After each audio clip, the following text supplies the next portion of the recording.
This is 100% organic, no toxic chemicals, no toxic residues, 100% health, all right? And the soil was grown with this with beautiful energy, just giving us more vibe. So this is for you, my sister.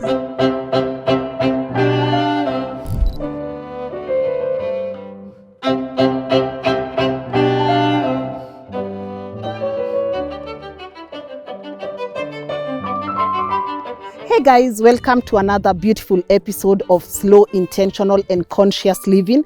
And today I have an incredible guest for you on the show, because what I'm holding here is purely organic, no chemicals, no pesticides, no harmful products in this particular produce. And guys, when people say Sijui, there is no economic value in organic farming is hard, etc., etc., I want you to know those are lies, because he's going to demystify a lot of these lies. And he's also going to walk us through his amazing journey, how he came to Kenya, why organic farming, the value add in organic farming. And later on, we are going to be tasting some incredible food, because again, we are going to pay attention to value add. So I want you to see what he does with this produce from farm to the table. And I hope you learn a thing or two. Thank you so much, guys, for the support you have also given these episodes. And I know by airing such conversations, we are going to impact our country, our continent, one story at a time. So, karibuni sana. Let's listen in all things organic farming and why this is the way to go.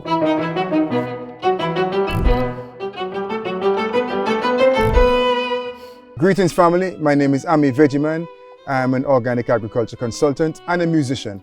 Originally born in Antigua in the Caribbean, I'm a member of the African Hebrew Israelite community. And what we do here with ABI Organic Agriculture Limited, we consult with farmers across the country, pushing the organic initiative in terms of showing our people how to take care of the soil, to do it organically, naturally. We say farm in God's way, if we say it like that, you know. So yes. I'm involved in a few things here. I am also owner of Truth Fire Studios. I'm a partner in Soul Vegetarian Kenya, where we bring the people vegan food straight from the farm, 100% organic. And lastly, I'm a board member of COAN, Kenya Organic Agriculture Network, where we serve the organic initiative and organic farmers in the country. So good to have you on the show today. Man, feels amazing. I mean, we are shooting this straight at your land and the environment here is so serene. But as I was telling you earlier, we have a theme for this year. We are talking about reclaiming our identity through the soil. What does that mean to you or for you? Well, I think, one, first of us as African people, because life began in Africa. So when we talk about reclaiming our identity, I think we have been taken away from the soil into so many industries. And then when it comes to handling the soil, we have treated the soil as if it's a sideshow, even in terms of agriculture. So when we look at ourselves and our connection, we were made from the soil. So the soil is like our mother. It has a spirit, it has life. The soil has energy, it has a brain. So when we talk about reclaiming this identity, it's really reclaiming our identity, reclaiming our connection to ourselves. Because for so long, we separated ourselves from creation and from the soil. Where we are one, we came out of it, we are one with it. So the type of relationship we have to have with it, it's beyond most of what we've been taught in school. Because you know my version, I see the way they taught our people here, the colonial education system, and taught our people their way, or for us to be servants to a system or to them, and not necessarily to serve ourselves in the way we needed to. Yes. You know? And maybe let me jump the ship and just go straight there. We had also a conversation on how in school we were taught about tea and coffee being our cash crops, keyword cash crops. And I love that you're talking about our education system. Do you think these things were taught to us by design? And do you think someone was behind this whole thing to make sure that we as Africans don't understand the value of what we have in our own continent? Absolutely. I say absolutely, 100%. Because when you look at the resources in Africa, most of the colonial who came into Africa, they came to take the resources and they came in to extract. It was not about giving back to the people or empowering the people. So even the education system that we were given, I mean, my history goes back to the transatlantic slave trade and my parents being born there. So I speak unapologetically that the persons who enslaved us and colonized us, they would not give us a religion, an education, or any political system that is going to set us free. Neither a social system there's nothing they're going to give us that is going to put us back in power. It will keep us subjugated to their thinking and to their dream. So what we've been doing, whether it's some of the major cash crops that they've had across Africa or the resources that they've taken from Africa, they have not been done in a way that they will empower Africans. So that's the bigger issue that I have with it. It's not empowering the people, it's not giving back to the people. And I say, if Africa, which is the richest continent on the planet, I mean, and has some of the minerals beyond your imagination, everything comes from here. So if this continent is so rich, why does it have the poorest people? Except that it's by design. Yeah. So this is by design that our people have been, the countries have been underdeveloped. Well, our resources, or everything that we have worked and they've taken from us, they've developed their countries, but underdeveloped Africa, and then look back at us as if we need help, you know?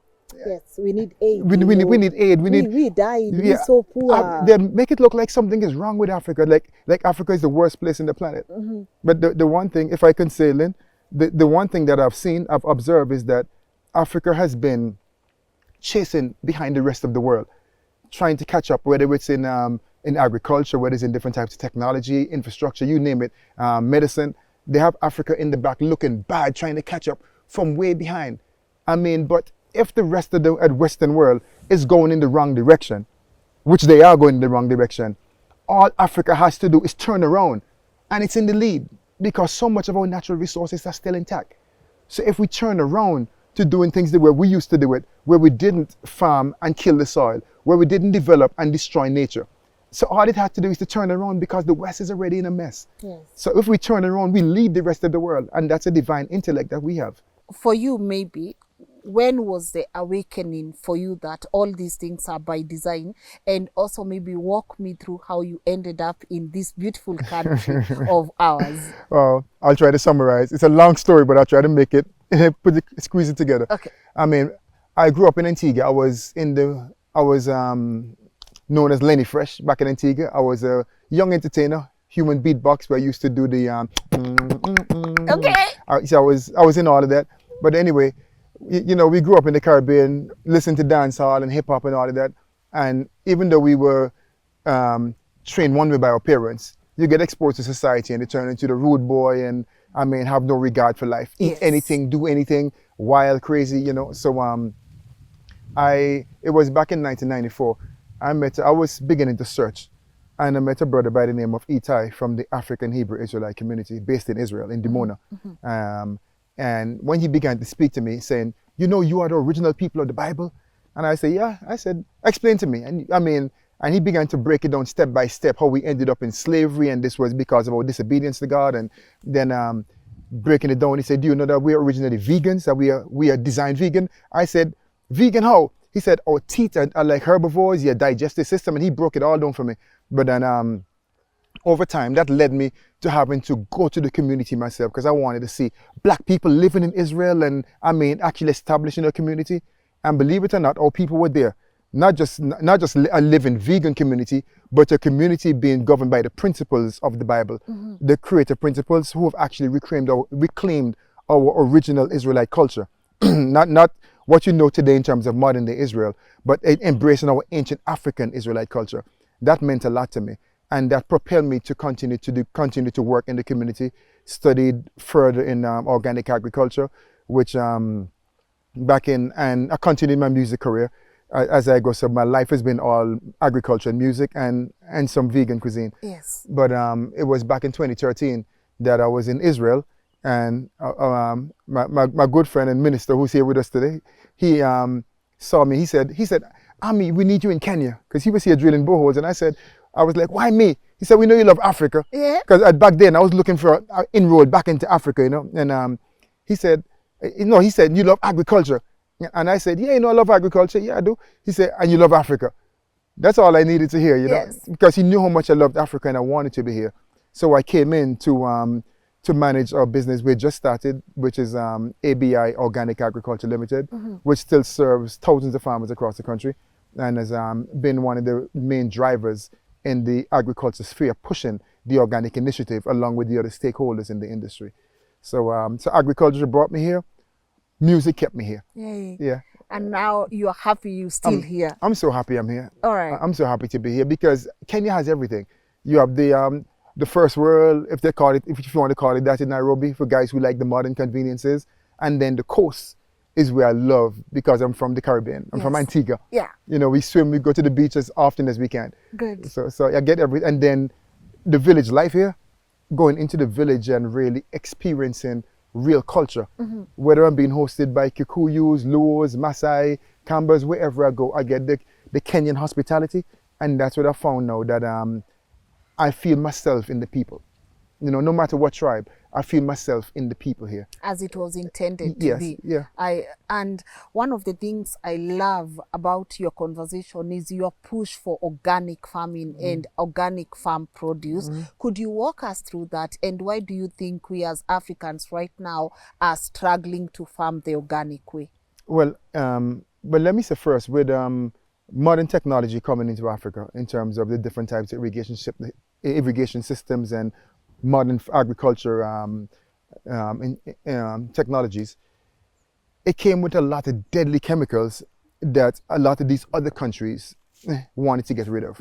So Africa became the dumping ground for deadly chemicals. When I came in 2013, cancer was maybe 12K, and I see it quadrupled in a short time.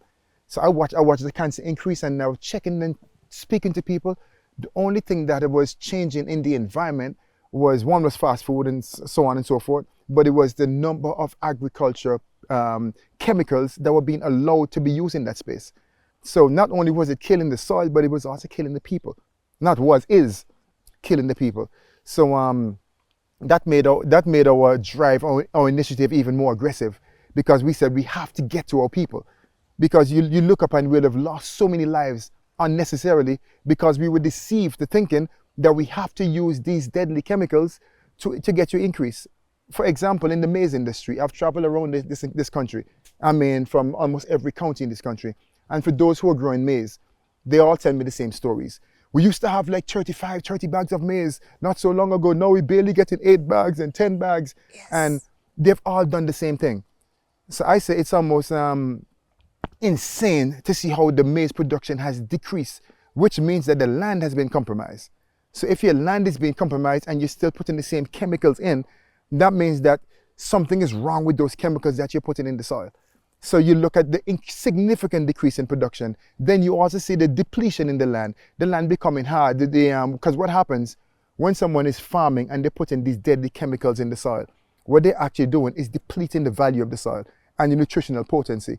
Soil needs to be treated with respect. First of all, it's a living organism. I say the soil is my mother. You have to give to her. Don't just take from her. Take care of her, protect her. So we're supposed to be having a relationship where whatever you're taking, you're putting back. And we do this most times through organic matter, addition of manure, etc., etc. But the soil is like our stomach. So your stomach have all these bacteria and so on to digest your food. The soil's biological activity and these microbes, when they're active in the soil continues to regenerate itself. But we have not been taught to feed the soil and get the soil activated, like an engine running. Once it gets started and you're constantly putting back, then you have a wonderful relationship and it will give to you. So the idea of us farming using harsh chemicals to get high yields for maybe 4 or 5 years, and then after that everything goes downhill, and then you begin to say, oh, this land is not producing, something is wrong with the soil. I said, there's nothing wrong with the soil, there's something wrong with you, because you did that to it. You did that, you're talking about the soil is not good, it's not doing what I want you to do. So our practices we've been quite aggressive in our approach in trying to get to as many people as possible to show them how to take care of it. And then we take them through, we do trainings as well. Mm-hmm. So we train the farmers in from seedling production and the nursery, where they grow nursery, or using the planting trays. And then we teach them the organic growing protocols, where we control insects and diseases using all plant extracts and natural inputs. Yes. For sprays and whatnot. So there are no residues, no deadly toxins left on the plant that is then absorbed in the body. And likewise, the soil, we do soil regeneration from season to season, so that you regenerate the soil using your humic acid and manure, etc., and you try to put back whatever was taken from that particular crop. You put it back into the soil, and then we do crop rotations. So you're not doing monocropping, nor are you planting the same thing over and over and over. Yes. in that same place, so that you understand that this also needs to be rotated. And it's a whole process that we have actually gotten better and better at as we have done it over the years. And we're really proud of our farmers. So I say big up to all ABI organic farmers. You guys doing a great job. And a big up COAN, all our farmers registered with COAN, and all the people who have been working in this space. Because it's the biggest challenge has not been just the soil or just the agriculture practices. The biggest challenge we have is the minds and what our people were taught. That's the bigger challenge. Yes. So sensitizing our people, making them understand that when you spray a harsh chemical on a leaf or on a fruit, it's absorbed into that fruit and it goes into the cell wall of that fruit and it stays there for the lifespan of that fruit. And that is what you're consuming when you bite into that fruit. So you're actually biting into something that's, mark my words, carcinogenic, cancer causing. You're biting into something that's killing you. You're spraying something on your food that you're going to kill your consumers. No, you're not just giving them something that's going to pass through. It's murder. It's wicked. So we're saying stop that wicked farming.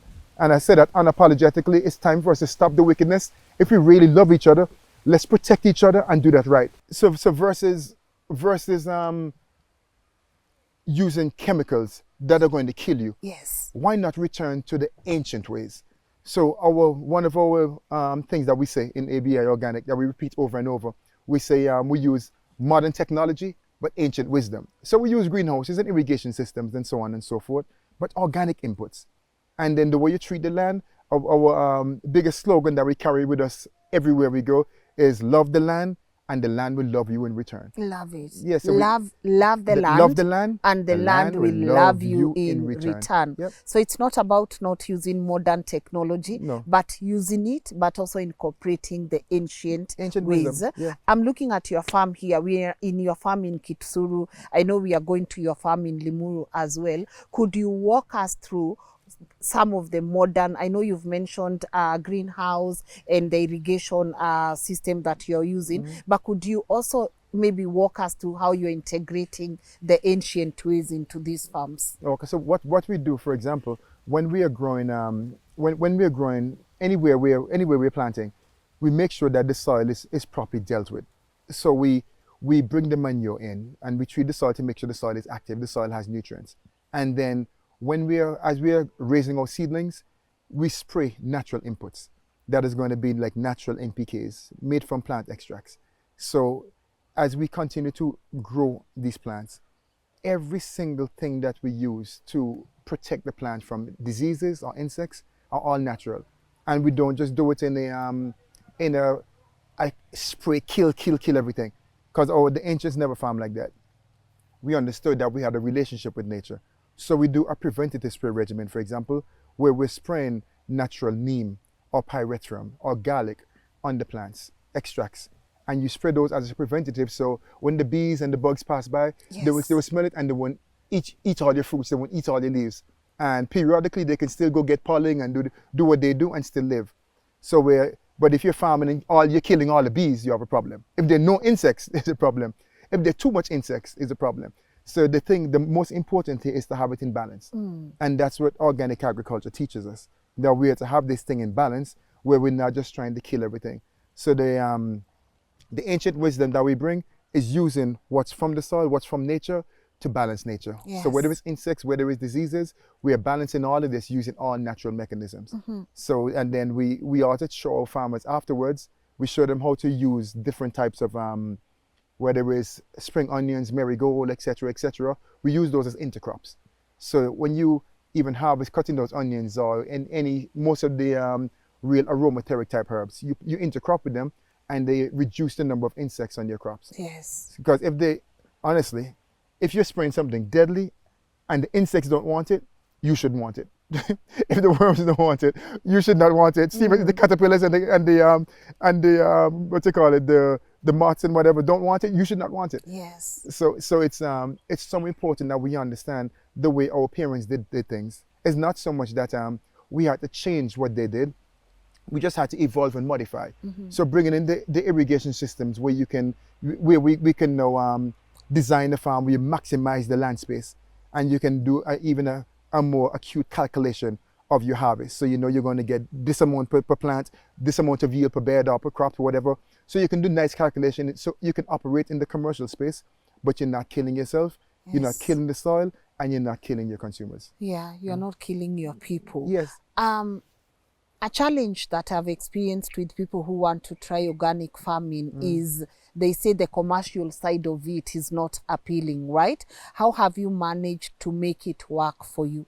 Well, I think, again, the biggest deception in organic farming is that it has to be more expensive. So when some guys say the commercial side is not working for them, Yeah. because you go to sell in the organic market and in the organic space, the price is always more, and you pay so much more for organic produce. But that's something that was introduced to us. That was not original in Africa. In Africa, we kept food so the poor man, any simple person can access it. Yes. So we should be farming organically, thinking about the poorest man, not the richest man, because you want to go after that money. Make sure you get as much money as you can. First of all, your health is what's most important. And so if you don't pay now to get it done right organically, you would pay for your dialysis, you would pay for cancer treatments. It becomes much more expensive on that side. So the market is still being developed in terms of the high-end market of organic. It's still being developed in the country. And yes, in Nairobi has been the hub, and there's a lot more happening in Nairobi. But I would say to the farmers up country and those in other parts of the country who have not been able to get their produce to Nairobi, or have not been able to get the highest prices for their crops, I say, don't worry, you're still doing the right thing. You can sell it in the regular market, because some guys go through so much to get the organic certification, which I agree, we can get organic certified. But I think what's more important is that while there's been a drive that this has to be registered, certified organic, and you have to follow all these protocols to get it certified, I think the real drive should be label the deadly stuff. Said this is grown with deadly chemicals. Yes. That's what should be labeled. Yes, that's the priority. That's what should be labeled. Label the deadly stuff. And give people a real chance. Instead of you find the deadly chemicals being sold in all the aggregates, these fruits and vegetables all over the country. You don't know what you're getting. Because these deadly chemicals are being sold and being promoted, and everyone thinks you have to do it. You don't have to do it. It's not a must. Yes. And this farm is an example that organic works. So organic agriculture works, and you don't have to always buy expensive inputs.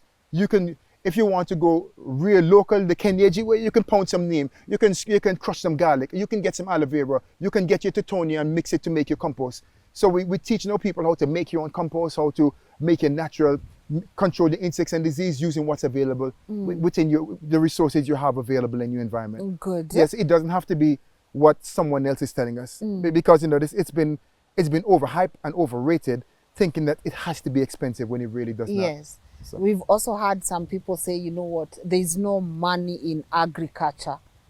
Is that true for you? No, that's not true. That's not true. There is a lot of money to be found in agriculture. What we have to change, and I think the consumers are the ones who are going to push to change the market, because we have to decide. We have to be the one deciding what's of value and what's not. So when the mind changes and people begin to realize now that first of all, agriculture takes patience, and we can't approach agriculture like you approach some crypto trading. So because with everything right now, especially with the way things are going with the cell phones and the youth, they expect everything to go fast and chop. No, just slowing things down a little bit, going back to the way that things were to be done. If you actually approach agriculture without the concept that you have to buy all these, you have to spend so much money on inputs and on these chemicals and fertilizers, and that's where people get caught.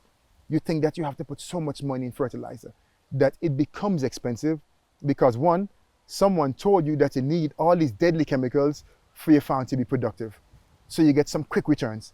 And then when it begins to reduce, and the insects begin to mutate because they've already become accustomed to those deadly chemicals, then you go and buy stronger insecticide, you buy more insecticide, you buy more fertilizer, and you're thinking that buying more fertilizer, you're killing the soil. Yes. And now, when it begins, when you think, no, I have to go and buy twice as much fertilizer as last year, then it becomes expensive. But at that point, what you're doing is not agriculture. At that point, what you're doing is not agriculture anymore. It's murder. It's murder. You're murdering the soil and you're murdering the people. It's not agriculture anymore. Good. And they can tell the whole world, veggie man says so. Yes. Conventional agriculture is homicide, is murder. Stop killing our people. Vegemite said that over and over without apology. Stop killing our people. We have to go back to organic. Yeah. A lot of these chemicals that are being sold here in Africa have been banned in Western countries. Why do we still have them Lynn, here? they've been not only banned, the thing is they bring them into Africa with new names, but the same active ingredients. They've been banned 50 years ago, 40 years ago. And I'll name countries: Germany, England, Norway, Netherlands. Netherlands. It's a bunch of countries. You cannot use them. You cannot use them. And for them to be used in Africa today and being allowing this to spread amongst our local people, I said we have to take responsibility. I'm not going to just put it on the leaders. Say leaders, yes, that we want to engage our leaders to make those decisions that are going to make the difference for the people. But we want the people to also stand up and said, we want to do this differently. We want clean, healthy food. Because when you look at it, and I look at it if you take it from the political standpoint, you cannot build a nation on the back of sick people. You cannot. A nation cannot be built on the back of sick people. The Ministry of Health will be burdened with more and more and more cancer cases. And because we've been educated in this way that we look, even the concept of success, guys, they lie to us. A new hospital with the most modern equipment that has 300 new beds and all the beds are full. That's not success. That is not success, that's failure. That's a failure. We should have empty hospitals and need less hospitals. So let's pursue our health. Yes. Let's pursue real health. Let's pursue real healthy farming, healthy agriculture. Let's pursue what real success look like. Real success look like we're healthy. That's what real success is, that we have a healthy nation. Yes. That we're not poisoning our soils. That what we're eating is not poisoning. It's regenerating healthy cells. Our immune systems are getting better. Our reproductive systems are getting better. But the truth is that our immune system has been under attack. Our reproduction has been under attack because they're trying to reduce Africa's population. So we have to stand up and say, no, stop. Stop. We're taking the position now. We Africans, we're taking the position. We're saying this is what we're going to do for ourselves. And we cannot wait for someone else to do it for us. Yes. So that's why I said, from the consumer level all the way to the local guys, we want to wake our people up so that we realize that there's a way that we can do things to protect ourselves and preserve ourselves. And that way, you will determine, you'll begin to push what comes into your country, because now we're teaching our people how to study the names of those active ingredients. Yes. So you know what's carcinogenic. So you understand what chemicals should not be used in your farm. And that no one is deceiving you to just chase after money, because that's the other side. Or people you're going so hard after money, you do anything for it. But it cannot be at the cost of the lives of your cousins and your aunties and your uncles. It cannot be at the cost of your own people. So we have to have a whole different look of agriculture, and what agriculture really means. And that's why I so love this topic, Lynn. Yes. You say reclaiming our identity Through the soil. through the soil. Love it. You say we have to redefine what agriculture means. We have to. What is agriculture to you? Agriculture is first of all dealing with the land and growing food in harmony with the laws of nature and the laws of God. That's first and foremost. It has to be in harmony with the laws of God and nature. And the cycles of agriculture have to be regenerative, regenerating the soil, and also whatever the consumer is consuming, it's regenerating their health. Yes. Regenerating new cells and new organs and regenerating the body so that we can live much healthier and longer lives. Good. And so that way, the visions we have, the dreams and goals we have can also be redefined. So we have a dream of a bright future, a bright, beautiful country with people living long lives and healthy and living to the centurions again. Yes. You know, so we're taking agriculture is supposed to take us on that journey. Love to hear it. Let's talk about value add, because it's a big issue, especially to people who are practicing agriculture. What value add system have you incorporated in your farm? Is it a struggle or is it easy for you as well? Well, in terms of what we have done Yes. with Paradise Training Farms and what we have done, our main value addition has been to our restaurant, which we're going to take you there, because we take it and we actually make cheese from soy. We make the pizzas you will taste in the cheese later today. The milk, the salad dressings and whatnot. So we've taken a lot of that from soy and taken those to make what you would have used in a dairy system. But then we make so many other products from other organic farmers. Yeah. We get products from them and all our whether it's the different breads and pastries and whatnot. So we have done the value addition on that side. And then from the restaurant, we also feed one of our schools. Yeah. So the children are getting organic food. It's a vegan school, as a matter of fact. So we So we have done You do have a school? We have a vegan school, yes. Yeah. Yes, right here in Mamoto. Okay. Yeah. So feeding 100% organic. And not only organic but vegan. Yes. The strange thing is that we have children at our school who will argue for more salad. We have them eating salad. So when parents bring their children, they're like, my children coming home telling me we need to eat more salad. And because they're taught about the importance of eating your greens. Like they'll tell their parents, now they're going home telling their parents, we have to eat more greens, we have to eat more salad. So it's amazing seeing that transition. And our basis of that is really part of what we do with the school. Yes. It's to really have our people reclaiming Africa for Africans. All right. And so they're educated, they're taught from a young age that this is my country and I'm responsible. I'm responsible for my country, I'm responsible for my soil, I'm responsible for my people. Absolutely. So they have a sense of responsibility and accountability growing up from a young age. Do you sell your farm produce to the members of the community? Yes, we do. Actually, we have about 14 homes. We're going on, it's going to be 16 this week because we just added 16 households who actually get baskets weekly. So what we do, that was a bit of our gas mask. Yes. So we make sure that we're consuming at least every week we have organic produce that's been distributed, so that those who may or may not have bought vegetables from other places, you have a means of their body, the organic vegetables give your body a chance to fight back, so you can build a real immune system, and that's not loaded with leads and poisons.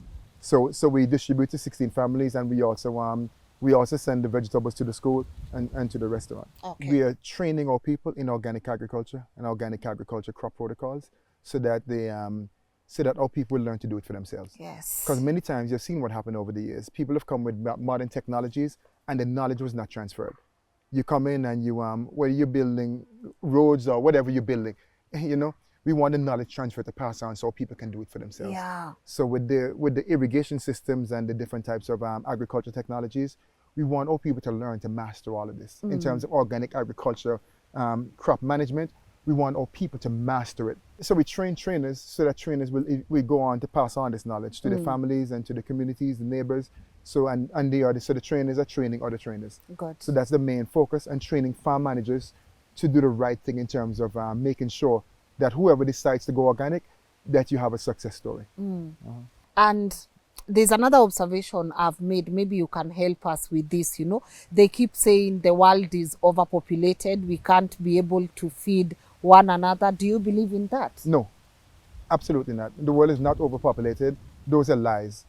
Those are lies. And some of those lies are to push the GMO agenda, because the genetically modified food is not sustainable. If you're killing people with your foods, you cannot tell me that that's the way for food security. Food security and food regeneration. If I say it like this, I go biblical in you for a minute.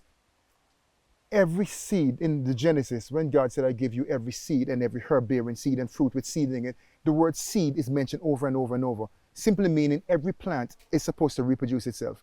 Anything that cannot reproduce itself should not be consumed. Anything that doesn't have a seed in it should not be consumed. Why should I want to consume a seedless fruit? I don't want to be a seedless man. Yes. So we're talking about building a proper reproductive and a real human body. This body needs to eat whole foods because there are 102 minerals in the soil. Those 102 minerals we get through a plant source, but the seed in that plant is also important. So anything that cannot reproduce itself, we have to really pay close attention.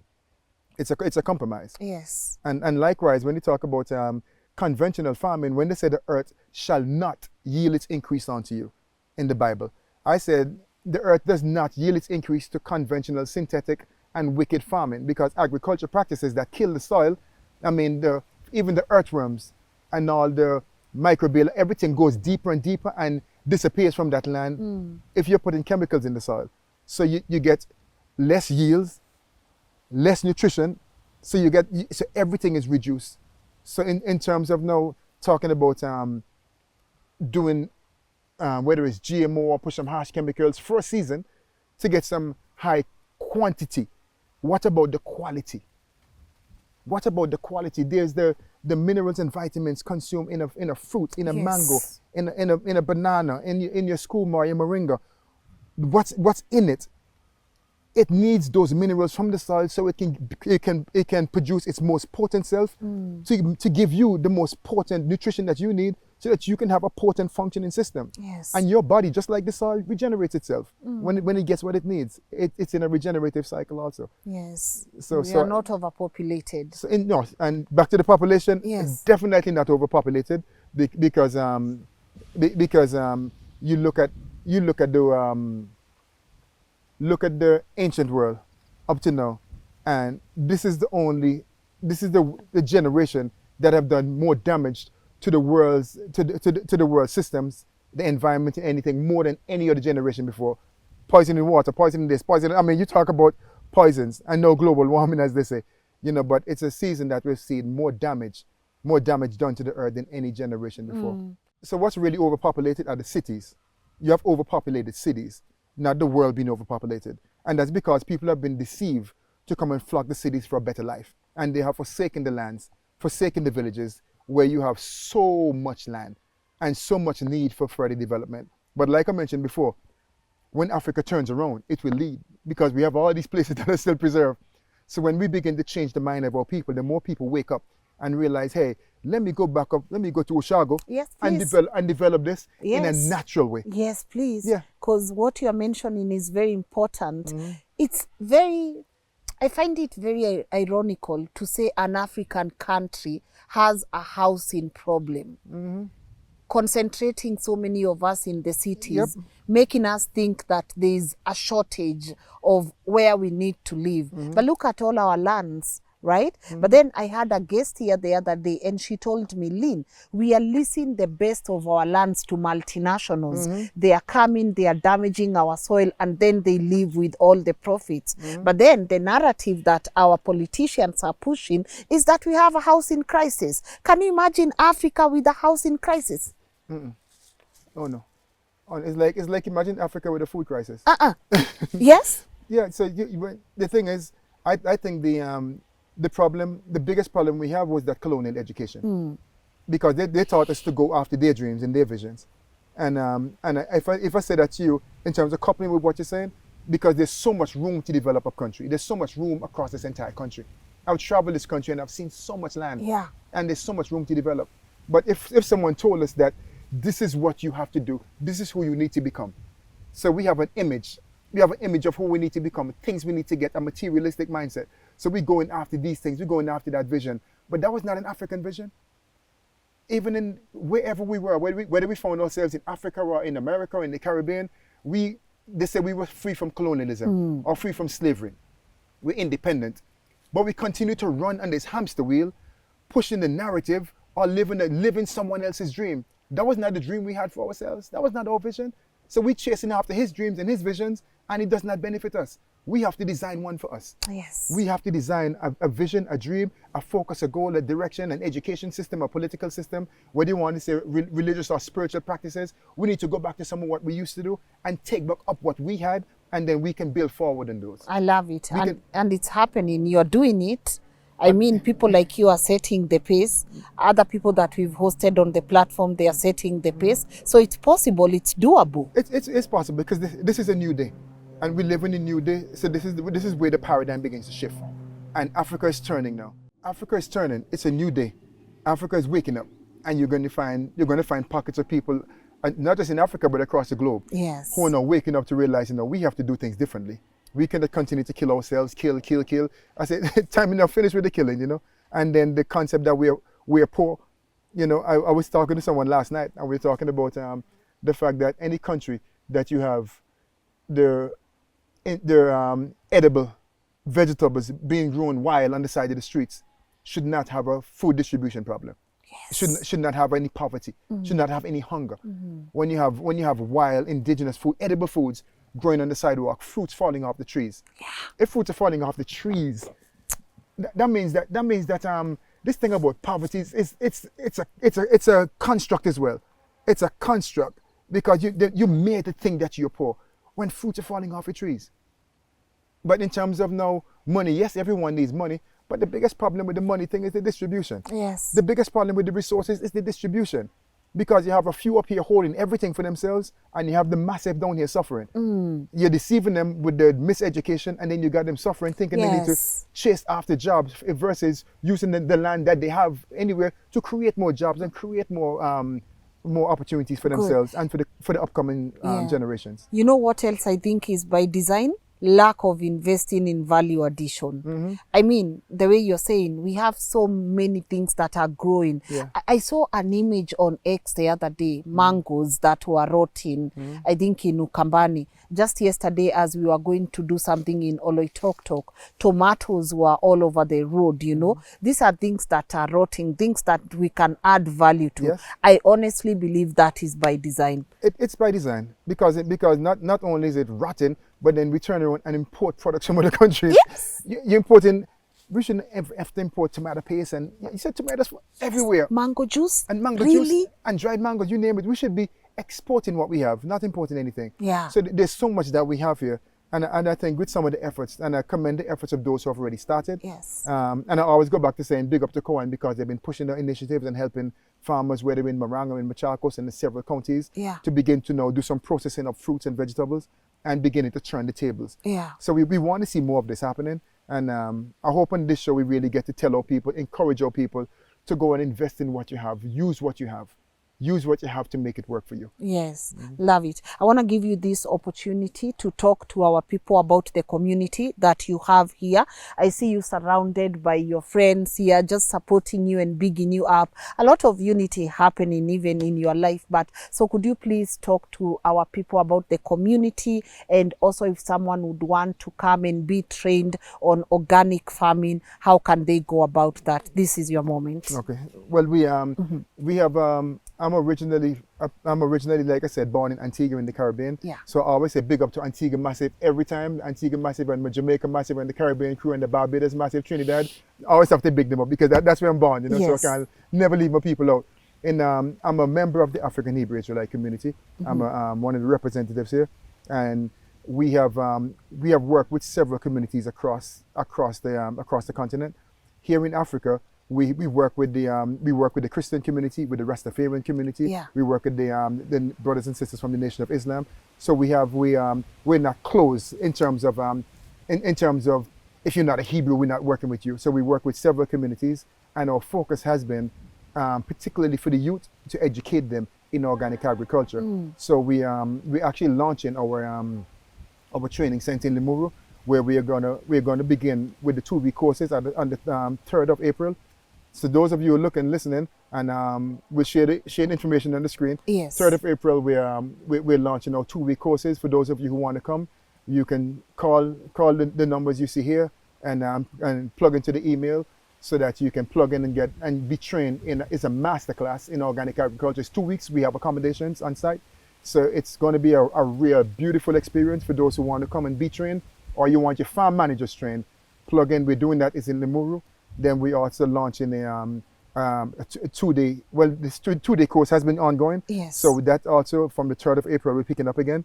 For those of you who want to plug into our 2-day organic agriculture intensive, that's a 2-day workshop which is really intense in terms of doing practicals and theory within the daylight hours. Yes. You know, so we're doing that. We're launching the online classes. So please plug into the emails. We have the emails, our social media handles, and the phone numbers to call and get more information on the classes. It's going to be just a wonderful experience. I look forward to that so much. Yes. Because there's nothing that energizes, excites me more than when we win. And how we win is that the younger generations get it. When they click and they're like, yes, we're going organic. Yes, we're doing this. We're doing this for all the right reasons. So all that's taking place, you can find us at ABI Organic Agriculture Limited. Yes. We're in Westlands, in Feather Plaza, on Packer Road. We also have a vegan restaurant, Soul Vegetarian Kenya, which you're going to get some taste. We'll share the handles as well here. Yes. You guys are going to get some taste of some vegan food like you never tasted before. Where guys think that whether it's sausages, burgers, your scrambled eggs, pizza, whatever it is that you would have eaten using animal products, Yes. we do all of it with all plant-based, with only plants, With only 100% plant-based products. Yeah. So that's something to come and experience. We want you guys to have that experience. Yes. From the farm to the table. From the farm to the table. Love to hear it. And we also, there's another one we say also, from the soil to the soul. Yes. So we're just really, and more than anything else, Lynn, I want to say thank you, because I'm humble and really appreciative of opportunity to share this information with our people. Yeah. And I love your courage. Thank you. I love your shows and the things you've been talking about. It's been inspiring.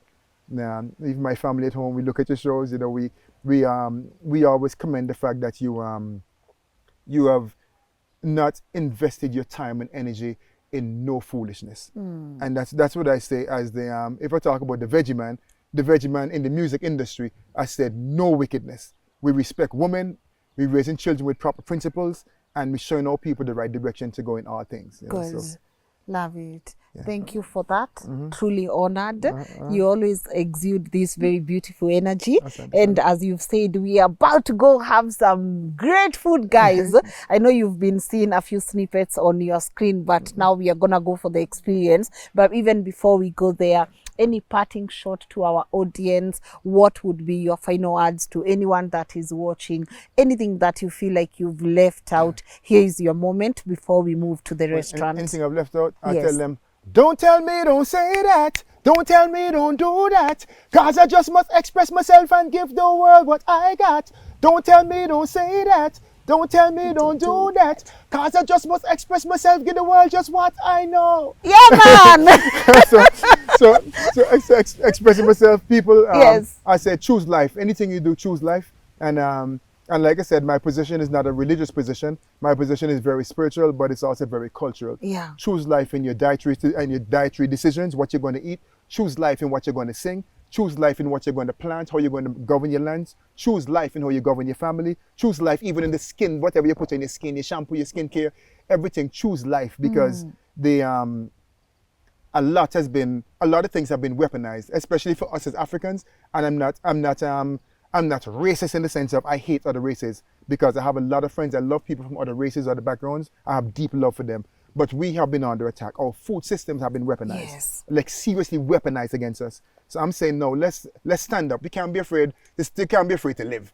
So I mean, when you take a position for life, you can't be afraid to live. And trust me, if you take a position for life, God will defend you. And that's what I say unapologetically. Go try it out. It's like trying life, it's like trying God. So go and begin to do those life practices, whether it's in agriculture, in everything that you do, let it be pro-life. So Good. 100% life, all the way. And most of all, respect to our queens like Lynn. Every time. Thank you. Every time. Every bro. time.